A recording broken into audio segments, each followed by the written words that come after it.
Hi friends, నేను మీ సునీత. ఈరోజు mutton curry ఎలా చేయాలో చూద్దాం రండి. మొదటగా ఉల్లిపాయలు వేపుకోవాలి. పచ్చిమిరపకాయలు, ఉల్లిపాయలు వేపుకోవాలి. బ్రౌన్ కలర్లోకి వచ్చేంత వరకు ఆనియన్స్ వేపుకోవాలి. ఉల్లి ముద్ద, అల్లం వెల్లుల్లి పేస్ట్ మన గ్రేవీ కోసం వేసుకోవాలి.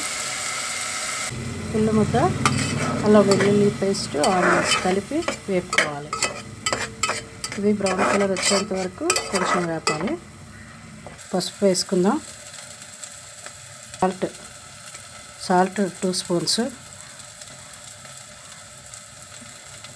టేస్ట్ని బట్టి మీకు ఎంత అవసరమో అంత వేసుకోవచ్చు. తర్వాత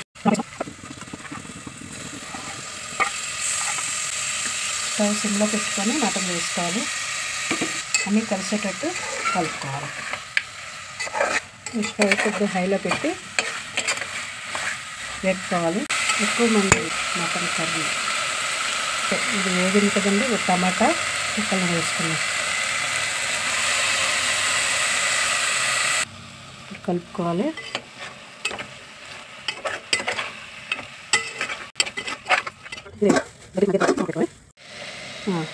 కారం వేసుకుందాం. స్పైసీగా కావాలనుకుంటే 3 స్పూన్స్ వేయాలి, లేకపోతే 2 స్పూన్స్ సరిపోతుంది. మా ఇంట్లో అయితే స్పైసీగా తింటారు.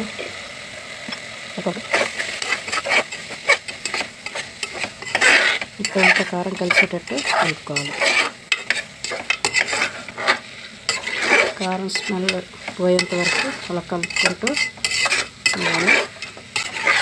కొంచెం మసాలా, మటన్ మసాలా కొంచెం ఇప్పుడు వేసుకో. అప్పట్లో మటన్ కుండల్లో ఉండేవారు.